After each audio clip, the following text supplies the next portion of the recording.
मित्रांनो, 30 एप्रिलला जी पूर्वपरीक्षा होणार आहे कंबाईनची, हार्डली आपल्याकडे आता 70 ते 72 दिवस बाकी आहे आणि या 70 ते 72 दिवसामध्ये आपल्याला ऑलमोस्ट 7 विषयांची तयारी करायची आहे आणि तुम्हाला माहिती आहे की प्रत्येक विषयाची काही स्पेसिफिक रिक्वायरमेंट असते आणि प्रत्येक विषयाला काही स्पेशलायझेशन आहे आणि प्रत्येक विषयाचं जर नेचर बघितलं गेलं हे थोडंसं डिफरंट आहे आणि आयोग आपल्याला अपेक्षितप्रमाणे ते प्रश्न विचारत असते. आता आपल्याला हे 70-72 दिवसामध्ये पाहिजे तेवढं तुमचं पोटेन्शियल वापरून टाका. मी असं म्हणेन की 100 नाही तर 200 पटीने तुम्ही वापरलं पाहिजे. त्याचं कारण असं आहे की 2023मध्ये जर तुम्ही प्री क्वालिफाय नाही झालात, येणारा रिझल्ट हा 2024मध्ये येईल आणि तुम्हाला पुन्हा जर प्री क्वालिफाय नाही झाला तर 2024च्या तुम्हाला एप्रिलमध्ये ती परीक्षा द्यावी लागणार आहे. त्याचा रिझल्ट हा 2025मध्ये येईल. म्हणजे आजपासून आपल्याला 2 वर्षाची तुम्हाला पुन्हा वाट बघावी लागेल. मग साधारणपणे तुम्हाला ह्या ट्रॅपमधून जर पडायचं असेल तर तुमचा पहिला अटेम्प्ट जो आहे तो तुम्ही क्लिअर करण्याच्या प्रयत्नामध्ये तुम्ही असलं पाहिजे. त्याचं कारण आहे की जेवढे अटेम्प्ट वाढतात तेवढं आपलं मोटिवेशन कमी होत जातं, तेवढं आपल्यामध्ये प्रेशर जे आहे ना ते वाढत जातं. तो कोणतं pressure? Social pressure, financial pressure, mental pressure, physical pressure. आणि हे जर तुमचा रिझल्ट नाही आला तर हे सगळ्या गोष्टी वाया जातात आणि वेळ पण वाया जातो. एकदा गेलेली वेळ पुन्हा येत नाही आहे. त्याच्यामुळे तुम्ही जे काही तयारी करणार आहे ती सेन्सरली तुम्ही तयारी केली पाहिजे. तर गेल्या काही दिवसापासून मी प्रत्येक विषयाची स्ट्रॅटेजी तुमच्यापर्यंत पोहोचवण्याचा प्रयत्न करतो आहे. याआधी मी हिस्ट्रीचं काही सब्जेक्टचं ओरिएंटेशन दिलेलं आहे, इकॉनॉमीचं ओरिएंटेशन दिलेलं आहे. आता काही मुलांनी पर्सनली रिकमेंड केलं होतं की तुम्ही जॉग्रफी आणि इतर सब्जेक्टचं पण काही स्ट्रॅटेजिक गाईडलाईन्स तुम्ही आम्हाला दिलं पाहिजे.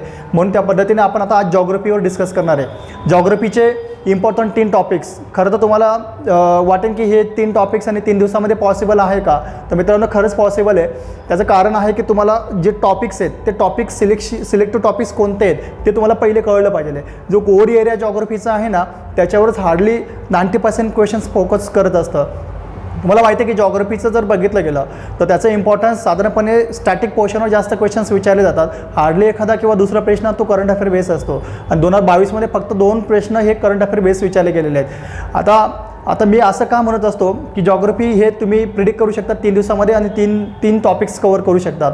आता कोणते टॉपिक आहे ते तुम्हाला मी पुढे सांगणारच आहे. शेवटपर्यंत तुम्ही जर व्हिडिओ बघितला अगदीच तुम्हाला जी ॲक्च्युअल जी आयडिया आहे ना ती आयडिया येईल. तसं आता बघा आपण आजच्या टॉपिकमध्ये काय डिस्कस करणार आहे तर जॉग्रफीचं इम्पॉर्टन्स काय आहे कंबाईनमध्ये, करंट ट्रेंड कसा चालू आहे, ठीक आहे, आणि करंट ट्रेंड ॲनालिसिस करताना किती स्टॅटिक पोर्शनला विचारले गेलेले आहेत, किती वन लाईनर क्वेश्चन्स विचारले गेले, किती मल्टिपल क्वेश्चन्स विचारले गेलेले आहेत, किती लॉजिक बेस सोडवता येऊ शकतात, किती क्वेश्चनसाठी आपल्याला ॲक्च्युअल जो काही रिक्वायरमेंट आहे म्हणजे टॉपिक आणि कोणत्या स्रोतमधून ते वाचायचं आहे. तसं मोस्ट इम्पॉर्टंट टॉपिक्स कोणते कोणते आहेत. आता ठरलेले काही टॉपिक आहेत त्याच्यावर MPSC वारंवार प्रश्न विचारत असते.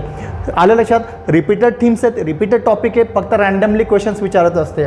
Second thing, how to prepare, आपल्याला कशा पद्धतीने अभ्यास करायचा आहे आणि ते करत असताना मी तुम्हाला काय गोष्टी मी दाखवणार आहे की हे MPSCचं ठरलेले काही प्रश्न आहेत. मागच्या साधारणपणे 5 वर्षभरामध्ये जे टॉपिक्स ठरलेले आहेत त्याच्यावर पुन्हा पुन्हा प्रश्न विचारलेले आहेत तर तेही आपण बघणार आहोत. आणि सेकंड थिंग असं आहे का यामध्ये कोणते इम्पॉर्टंट पॉईंट्स आहेत की ज्याच्यावर आपल्याला अभ्यास कसा करायचा आहे वगैरे वगैरे. आता हा करंट ट्रेंड आपण डिस्कस करणार आहे. द नेक्स्ट पॉईंट, प्रिपरेशन कसं करायचं. ही जे मी 3 टॉपिक तुम्हाला मी बोललो होतो हे 3 टॉपिक्स असणार आहेत. आणि सेकंड थिंग, कोणत्या सोर्समधून करायचं आहे तर दीपस्तंभाचा सोर्स आहे त्याच्या पद्धतीने पण मी तुम्हाला ते कसं करायचं ते सांगणारच आहे तसं. ओके, सगळ्यात इम्पॉर्टंट फॅक्टर आहे का आता बऱ्याच गोष्टी तुम्हाला ऑलरेडी माहीत असतील किंवा काही जण फ्रेशर असतील तर त्यांना माहीत नसतील. एक गोष्ट लक्षात ठेवा का we tries to focus on everything but we focus on nothing. म्हणजे आपल्याला बऱ्याच गोष्टी माहीत असतात, आपण ट्राय करतो ते फोकस करण्याचा, पण आपला फोकस पर्टिक्युलर गोष्टींवर होत नाही आहे. आणि ज्या पर्टिक्युलर गोष्टी खरं आपल्या आवाक्यामध्ये असतात, कंट्रोल करण्यासारख्या असतात आणि जे मार्क्स घेऊन आलेले असतात तर त्यावर ते खरं तर फोकस केलं पाहिजे. म्हणून आजचा विषय तुम्ही समजून घ्या तसं. ओके, आता बघा की काय डिस्कस करणार आहे, जॉग्रफीचं इम्पॉर्टन्स काय आहेत. आलं लक्षात? आता इम्पॉर्टन्स काय आहे हा पहिला टॉपिक आपण डिस्कस करूयात. बघा, सगळ्यात इम्पॉर्टंट फॅक्ट काय आहे, जॉग्रफीचं इम्पॉर्टन्स आणि करंट ट्रेंड जर बघितला गेला तर जॉग्रफीमध्ये दरवर्षी 14 ते 15 प्रश्न विचारले जातात. 2022मध्ये पण 14 प्रश्न विचारले गेलेले आहेत, 15 प्रश्न 2021मध्ये विचारले गेले, 2020मध्ये पण विचारले गेलेले आहेत आणि तेवढ्याच रेंजमध्ये प्रश्न विचारले जातात. सेकंड थिंग, स्कोरिंग सब्जेक्ट आहे आणि बरेच क्वेश्चन जर बघितले गेले 14 ते 15 क्वेश्चन्सपैकी ठरलेल्या टॉपिकवर रिपीटेडली ते विचारले जातात.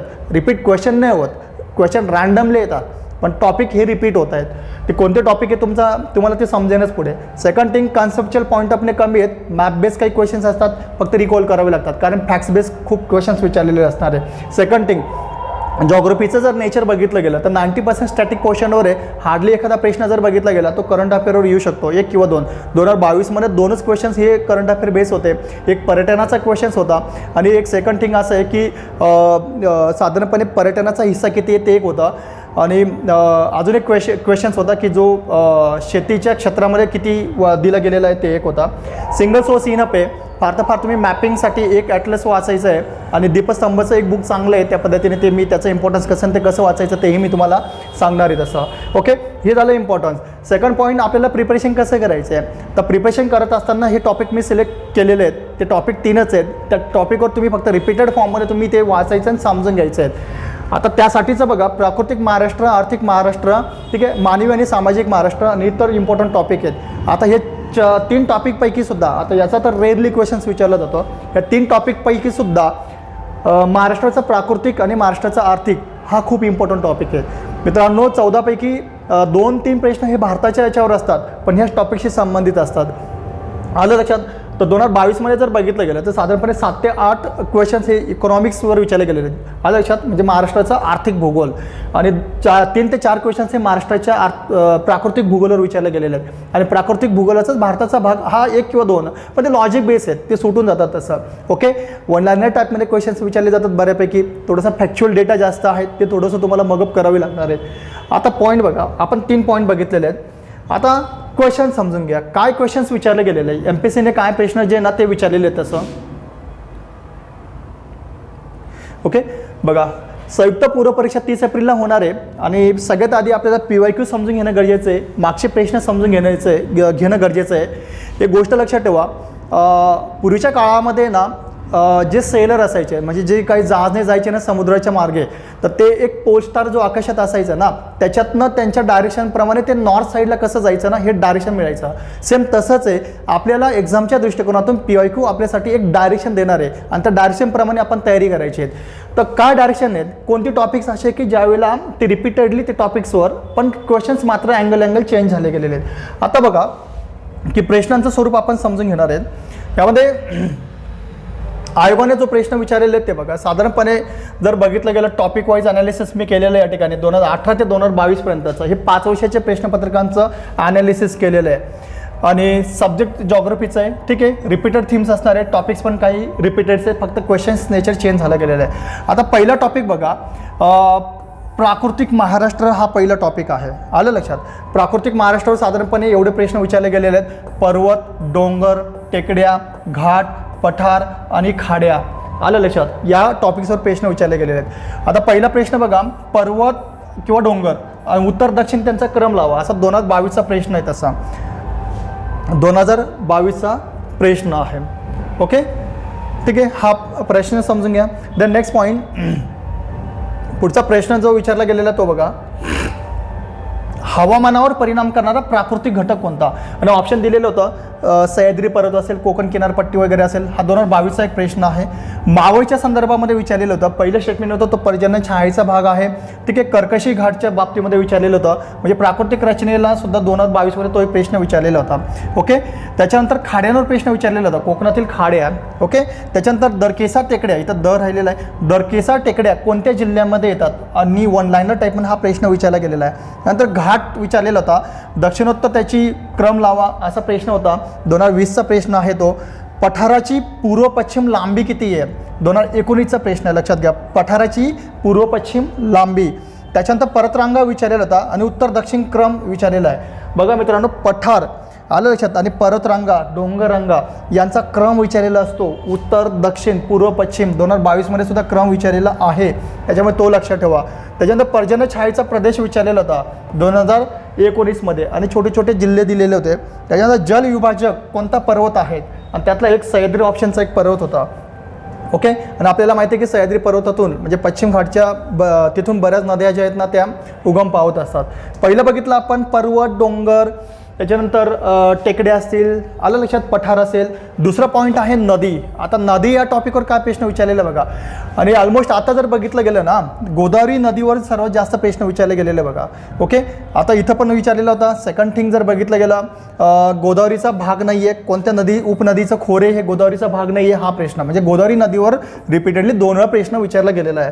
सेकंड थिंग, तापी आणि पूर्ण खोऱ्यातील नद्यांचा क्रम विचारलेला आहे 2020ला. ओके, महाराष्ट्रातील सर्वात मोठे नदीचे खोरे 2020ला विचारलेले आहे. ओके, कोणती नदी खसदरीतून वाहते 2019चा प्रश्न आहे.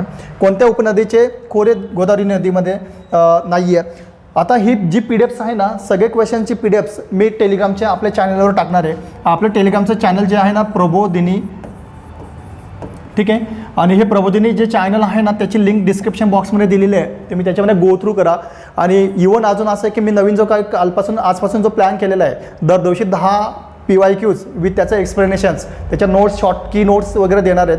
आणि तुम्हाला मी हमखास गॅरंटी देतो, जर प्री क्वालिफाय व्हायचं असेल तर ऑलमोस्ट बघा मागच्या वर्षी 63% क्वेश्चन्स, 67% क्वेश्चन्स म्हणजे 67 प्रश्न, 67 क्वेश्चन्स हे ना स्टॅटिक क्वेश्चन्स विचारले गेलेले आहेत, स्टॅटिक पोर्शनवर विचारलेले आहेत. आणि 23 क्वेश्चन जर बघितलं गेलं तर करंट बेस विचारले गेले आहेत. आता करंट बेस 23 क्वेश्चन जर बघितलं गेलं, 23मध्ये त्यापैकी सुद्धा 15 क्वेश्चन्स हे करंट अफेअरवर होते. ओके, इकॉनॉमिक्सचे 7 क्वेश्चन्स करंट अफेअरवर होते आणि जॉग्रफीचे 2 क्वेश्चन्स करंट अफेअरवर होते. म्हणजे उरलेला जो काही पार्ट आहे 67%. आणि तो पार्ट मात्र हा तुमचा काय असणार आहे, स्टॅटिक पोर्शन बेस आहे, कोर एरिया आहे. आणि हा तुम्हाला तुमच्या माहितीसाठी सांगतो, 67 पैकी जर तुम्ही ॲटलिस्ट 50-55 इथून आणि करंट अफेअरमध्ये ॲटलिस्ट एखादा मॅगझिन वाचून आणि बेसिक क्वेश्चन सॉल्व करू शकणार आहेत, असे 10 ते 12 क्वेश्चन किंवा 8 क्वेश्चन जर तुम्ही सॉल्व केलेत, आलं लक्षात, इकॉनॉमिक्समधले इथले 2 क्वेश्चन सॉल्व केलेत, इथला एखादा क्वेश्चन सॉल्व केला तर इझिली मित्रांनो तुम्ही 60 मार्कांपर्यंत जाऊ शकतात, तुमची प्री इझिली क्वालिफाय होऊ शकते. त्याच्यामुळे तुम्ही फोकस, मी तुम्हाला पुन्हा मी सांगतोय, ज्या मी स्ट्रॅटेजीच्या व्हिडिओ बनवलेल्या आहेत आणि ज्या प्रत्येक सब्जेक्टचं मी इम्पॉर्टंट टॉपिक मी जे सांगितलेलं तुम्ही त्याच्यावर काम करा, हमखास तुम्हाला प्रीला जास्त स्कोर येऊ शकतो. ओके, आता सगळे प्रश्न इथं या ठिकाणी डिस्कस करणं पॉसिबल नाही आहे, तुम्हाला मी फक्त दाखवतो आणि टेलिग्राम चॅनलमध्ये जाऊन तुम्ही क्वेश्चन्स बघू शकतात. ठीक आहे, त्याच्यानंतरचं बघा, मृदा या टॉपिकवर प्रश्न विचारलेला आहे, एकदाच प्रश्न विचारलेला आहे की वर्गीकरण कोणी केलेलं होतं 2022चा. सेकंड थिंग, इतर क्वेश्चन्स जे आहे ना ते दिलेले बघा, म्हणजे प्राकृतिक याच्यावर, म्हणजे जिल्हावार संकीर्ण माहिती दिलेली आहे. जसं की जालना जिल्ह्याच्या ज्या सीमारेषा कोणत्या कोणत्या यांना लागतात असे प्रश्न विचारले गेलेले आहेत. पेंच जे अभयारण्य जे आहे तर त्याचं सीमा हे कोणत्या कोणत्या राज्यांना मिळून आहे, सो असं एक माहिती दिली गेली होती. पुणे विभागातील उत्तरेकडील तालुका कोणता आहे हा एक प्रश्न विचारलेला होता. त्याच्यानंतर पुळण जे आणि जिल्हे अशा खाड्यांचा क्रम लावा असं एक विचारलेलं होतं. पुळण आणि जिल्हे आणि तालुके यांचा जोड्या लावा असा 2018चा एक क्वेश्चन होता. जालना जिल्ह्याच्या सीमा 2018चा प्रश्न होता. कोणती लेणी जागतिक संवर्धनासाठी जारी केली गेली 2018चा प्रश्न होता. म्हणजे सगळे प्रश्न बघा तुम्ही वन लाईनर पॉईंट ऑफ व्ह्यूने दिले गेले आहेत. फक्त इझी आपल्याला अंडरस्टँड होत आहेत. फक्त एकच आहे, आपल्याला नोट्स काढावं लागणार आहे, कारण ह्या मायक्रो लेवलच्या पॉईंट्स आपल्याला लक्षात राहत नाही आहे. आणि त्या फॅक्च्युअल लेवलची एक थोडासा तुम्हाला पर्टिक्युलर पॉईंट ऑफ व्ह्यूने नोट्स काढा. लक्षात ठेवण्याचे काही ट्रिक्स आहेत त्या लक्षात ठेवा. आणि जे बुक आपण वाचणार आहेत त्या बुक्समध्ये खूप सुंदर असं पिक्चरल फॉर्ममध्ये दिलेलं आहे, ज्याच्यामुळे ग्रास्पिंग व्यवस्थित होतं आणि इझिली ते अंडरस्टँड होऊ शकतं. ओके, त्याच्यानंतरचं बघा, पृथ्वीवर प्राकृतिक रचनेच्या पृथ्वीवर एकदा प्रश्न विचारला गेलेला आहे. तो अक्षयवृत्ताचा विस्तार 2019ला विचारला गेलेला आहे. प्रशासकीय विभागावर प्रश्न विचारला गेलेला आहे. नकाशा दिलेला होता आणि कोणत्या प्रादेशिक विभागाचा नकाशा होता. सेकंड टॉपिक महाराष्ट्राचा आर्थिक भूगोल आणि त्याच्यावर एवढे प्रश्न विचारले गेलेले आहेत. आता आर्थिक भूगोलावर काय, एक शेती आहे, खनिज संपत्ती आहे, ठीक आहे, वन्यजीव अभयारण्य आहे, ऊर्जा निर्मिती आहे, उद्योग, पायाभूत सुविधा ही टॉपिक आहे, आलं लक्षात.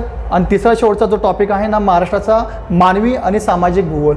तर या ठिकाणी मला एक सांगायचं आहे की हा जो टॉपिक आहे इकॉनॉमिक जॉग्रफीचा 2022मध्ये म्हणजे आत्तापर्यंतचा मागचा ट्रेंड जर बघितला ना 5-6 वर्षभरामध्ये सर्वाधिक प्रश्न हे इकॉनॉमिक जॉग्रफी आणि प्राकृतिक जॉग्रफी जो आहे याच्यावर जास्त प्रश्न विचारले गेलेले आहेत. तुमच्या माहितीसाठी सांगतो 3 टॉपिकपैकी सर्वात इम्पॉर्टंट टॉपिक जर बघितलं हे 2 टॉपिक आहेत.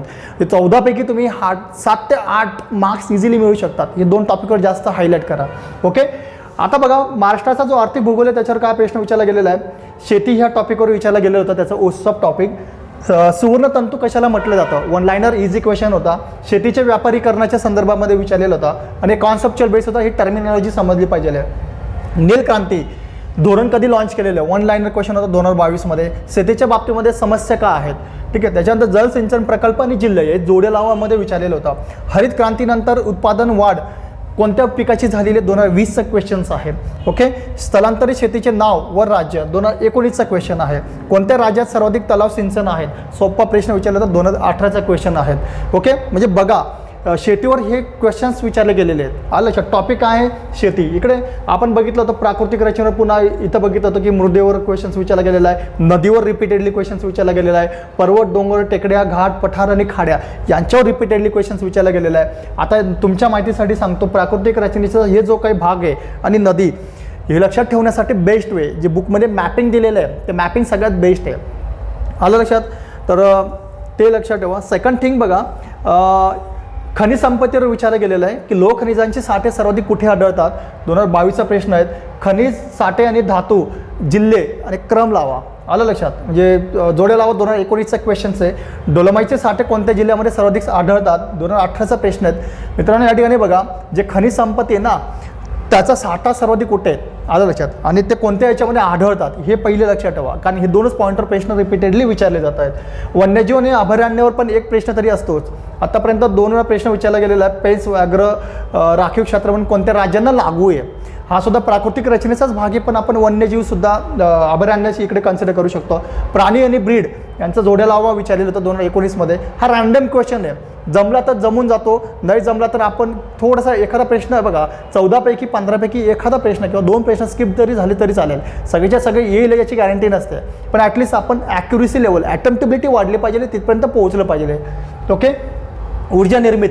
ऊर्जा निर्मितीवर नेहमी प्रश्न असतो बघा.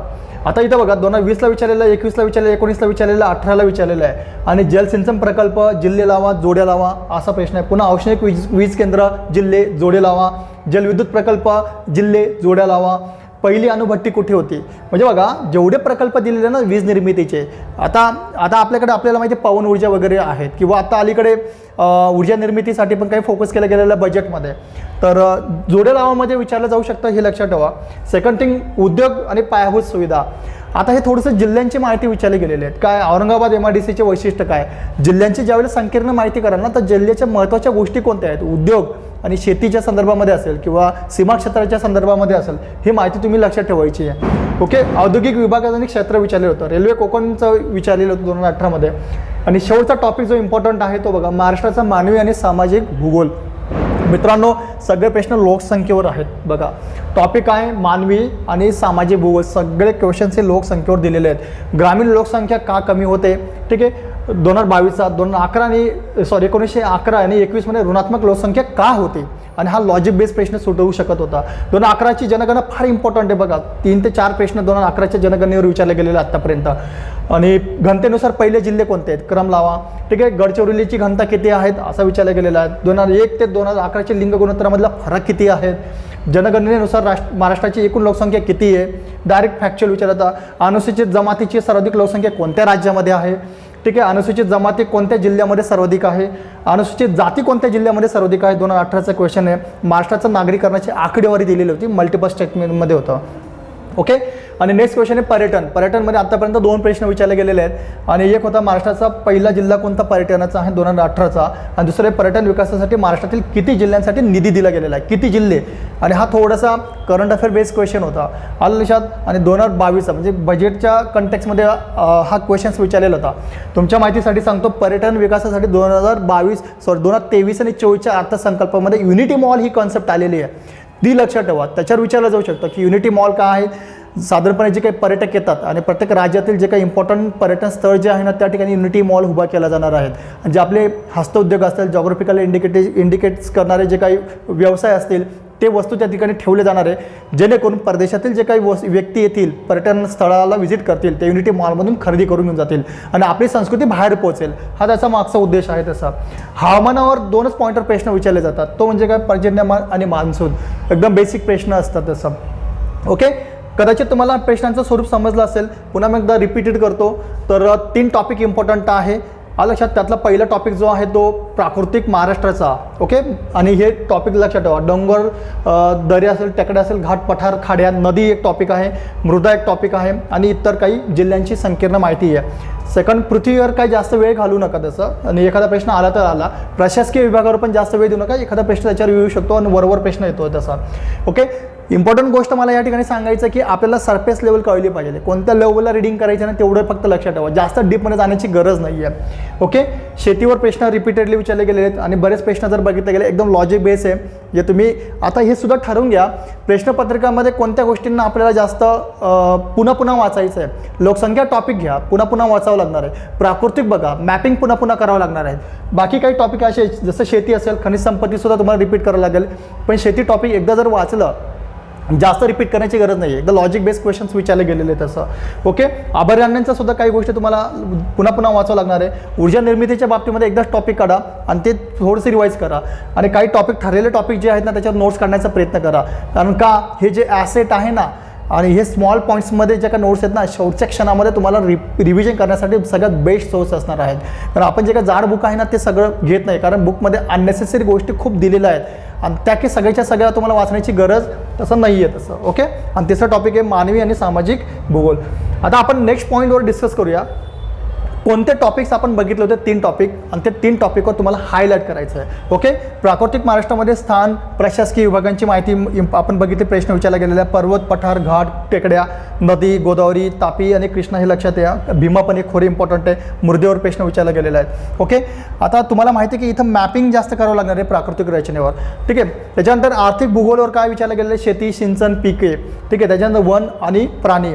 ठीक आहे. आता तुमच्या माहितीसाठी सांगतो मिलेट इयर आणि मिलेट्स ज्याला आपण म्हणतो की अन्नधान्याच्या उत्पादनासाठी सुद्धा काही फोकस केलं गेलेलं आहे बजेटमध्ये.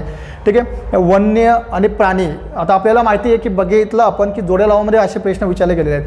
खनिज संपत्तीचं लक्षात ठेवा, सर्वाधिक कुठे त्या खनिज संपत्ती आढळते आणि कोणत्या भागामध्ये आढळतात. ऊर्जेच्या संदर्भामध्ये बघा आणि तिन्ही ऊर्जा लक्षात ठेवा, औष्णिक असेल, जेल असेल. ओके. हे इम्पॉर्टंट आहे. आणि उद्योगांवर प्रश्न आपण बघितले होते पण जिल्ह्यातली बेसिक माहिती विचारली गेलेली आहे.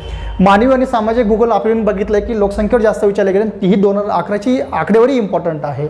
SC STची घनता, SC STची पॉप्युलेशन विचारली गेली, 3 वेळा प्रश्न विचारला गेलेला आहे. घनता लक्षात ठेवा. लोकसंख्येमध्ये ट्रायबलची पॉप्युलेशन लक्षात ठेवा. मागे एकदा विचारलं की ते गोंड, भिल हे कोणत्या भागामध्ये जास्त ही लोकसंख्या आढळते. स्थलांतरावर प्रश्न विचारला गेलेला आहे. ओके. धोरणे, लोकसंख्येची धोरणं लक्षात ठेवा आणि एकच धोरण इम्पॉर्टंट आहे ते आहे 2000चं. ठीक आहे. शहरीकरणावर प्रश्न विचारला गेलेला आहे आणि ग्रामीण विकासावर प्रश्न विचारला गेलेला आहे. आणि लिमिटेड प्रायोरिटी तुम्ही ह्या टॉपिकला द्यायची, कारण एकदा जर वाचलं ना ते हे लक्षात राहून जाणारे टॉपिक आहेत. हवामान असेल आणि पर्यटन असेल. बघा या ठिकाणी जास्त रिव्हिजन, जास्त प्रायोरिटी द्यायची ना हे 2-3 टॉपिकला द्यायचे आणि त्याहीमध्ये प्राकृतिक आणि आर्थिक खूप इम्पॉर्टंट आहेत असं मित्रांनो, ते लक्षात ठेवा. आता आपला तिसरा पॉईंट आहे तो हाऊ टू रीड आणि रेफर, काय वाचायचं आणि कुठून वाचायचं आहे. इम्पॉर्टंट पॉईंट एक आहे, इम्पॉर्टंट पॉईंट एक आहे की जॉग्रफीसाठी दीपस्तंभाचं एक बुक बेस्ट आहे आणि ह्या बुकमध्ये काय बेनिफिट्स पण आणि ॲडव्हान्टेजेस पण आहेत. त्याचं कारण असं की ह्या बुकमध्ये जर बघितलं गेलं तर मॅप बेस आणि पिक्चरल फॉर्ममध्ये आपण बघितलं की काय त्याचे ॲडव्हान्टेजेस काय काय बघा, कलरफुल इन्फॉर्मेशन दिलेली आहेत आणि आपल्याला इंटरेस्टिंग खूप वाटेल तसं. सेकंड थिंग पिक्चरल फॉर्मॅटमध्ये तुम्हाला सगळ्या गोष्टी दिलेल्या आहेत, त्याच्यामुळे इझिली तुम्ही अंडरस्टँड करू शकता. सेकंड थिंग कंपॅरिझन करणं आपल्याला सोपं होतं. उदाहरणार्थ पिकाचं उत्पादन जर दिलेलं असेल किंवा खनिजसंपत्ती जर दिलेलं असेल तर त्याने खूप सुंदर पद्धतीने असं टप्प्याटप्प्याने दिलेलं आहे त्याचं, त्याच्यामुळे ते एक लक्षात ठेवायचं आहे. उदाहरणार्थ पिकाची असेल, लोकसंख्येची असेल, मॅपिंग करणं पण तिथं खूप सोपं होणार आहे. प्राकृतिक रचना असेल, नद्या असेल, त्यांचं मॅपिंग आपल्याला इकडे तिकडे बघण्याची गरज नाही आहे, तिथूनच आपल्याला मॅपिंग करता येऊ शकतं टॉपिकप्रमाणे. प्राकृतिक असेल, लोकसंख्या, नद्या, घाट, शिखर वगैरे इथं खूप सुंदर पद्धतीने दिलेलं आहे. आणि एक लक्षात घ्या, प्राकृतिक जो काही भूगोल आहे ना तो मॅपिंगने जास्त लक्षात राहू शकतो, ते पाठ करण्याची गरज नाही आहे तसं. ओके. सो ते लक्षात ठेवा की हे त्यांचे ॲडव्हान्टेजेस आहे. मी असं म्हणेन की फक्त एकच आहे की थोडंसं सेल्फ कंट्रोल असं लिमिटेशन ठेवा तुम्ही, कारण अननेसेसरी टॉपिक्सची इन्फॉर्मेशन भरपूर आहे. आता आपण बघितलं की तिथं तालुक्याची संकीर्ण माहिती दिलेली आहे, ही काही कामाची नाही आहे. आपण बघितलं की खूप लोकल लेवलला जाऊन प्रश्न विचारलेला नाही आहे. फार तर फार जिल्ह्यामध्ये 1-2 इन्फॉर्मेशन असते, ती फक्त लक्षात ठेवण्याचा प्रयत्न करा. वरवरची इन्फॉर्मेशन लक्षात ठेवा. सेकंड थिंग असं आहे का बऱ्याचदा काही गोष्टींचं ठरलेले जे टॉपिक आहे ना तुम्ही ते पहिले बघा. आता मी टेलिग्रामला ते नोट्स टाकणार आहेत, जे आता आपण बघितलं की टॉपिक कोणत्या कोणत्या टॉपिकला प्रश्न विचारले गेले, तुम्ही ते सारखं वाचा आणि तो टॉपिकला ज्यावेळेला तुम्ही वाचणार तर त्यावेळेला तुम्ही हे टॉपिक पहिले वाचून घ्या, ते क्वेश्चन समजून घ्या, मग तुम्ही वाचायला सुरुवात करा, मग तुम्ही रिवाईज करा. त्याच्याने होणार काय आहे, ज्या स्पेसिफिक आणि ज्या पर्टिक्युलर टॉपिकवर जास्त हायलाईट केलेलं आहे, आयोग पुन्हा पुन्हा रिपीटेडली ज्या पॉईंटवर हायलाईट करते ना, ते पॉईंट तुम्ही जास्त कव्हर करा. आणि त्याचा वेटेज मी तुम्हाला सांगितलेलं आहे की स्टॅटिक पोर्शनवर जर बघितलं गेलं 90% स्टॅटिक पोर्शनवर असतं आणि एक सिंगल सोर्स आहे. फार तर फार हार्डली तुम्ही स्टेट बोर्डचं बुक जर वेळ मिळाला तर ते तुम्ही थोडंसं बघू शकतात. पण माझं असं म्हणणं आहे की आपण काय करतो, एक कॉम्प्लेक्सिटी बायस नावाची एक टर्म आहे. तर आपण काय करतो, डिफिकल्ट गोष्टी आहेत ना, टफ गोष्टी आहेत ना, त्यांना जास्त हायलाईट करतो आणि ते थोडंसंच असतं बरं का. आता आपल्याला माहिती आहे की 100 प्रश्नांमधून ना 5-10 प्रश्न असे असताना थोडीशी टफ असतात. मित्रांनो, आयोगाने ते मुद्दामून टाकलेले असतात की जेणेकरून तुम्हाला नसेल जमत तर तुम्ही सोडून द्या. आपल्याला माहिती आहे कटअप 45, 50, 60पर्यंतचं असेल, आपल्याला तिथपर्यंतच पोहोचायचं आहे. मग ते शेवटचे जे आहेत ना ते सोडून दिले तरी चालेल. जेवढं जमतं आहे, ज्या सोप्या आहेत ना त्या गोष्टींना प्रायोरिटी द्या.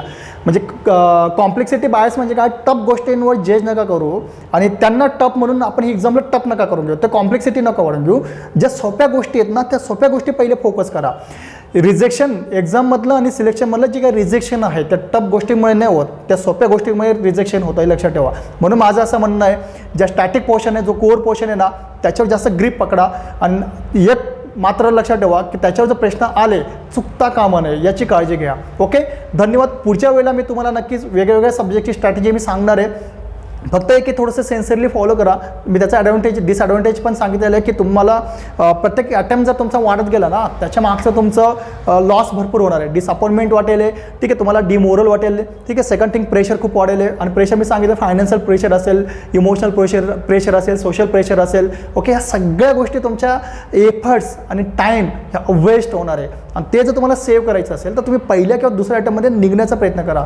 आणि ह्या 70 दिवसामध्ये तुम्हाला जे काही करायचं आहे, तुमच्यामधलं असलेलं पोटेन्शियल आहे, मी 100 ने 200% द्या, हे मी तुम्हाला सांगतोय तसं. ओके, टेलिग्राम चॅनलला जाऊन ह्या नोट्स तुम्ही बघू शकतात. ही नोट्स मी टाकून देणार आहे PPTची आणि ती पण टाकून देणार आहे. Okay, thank you so much.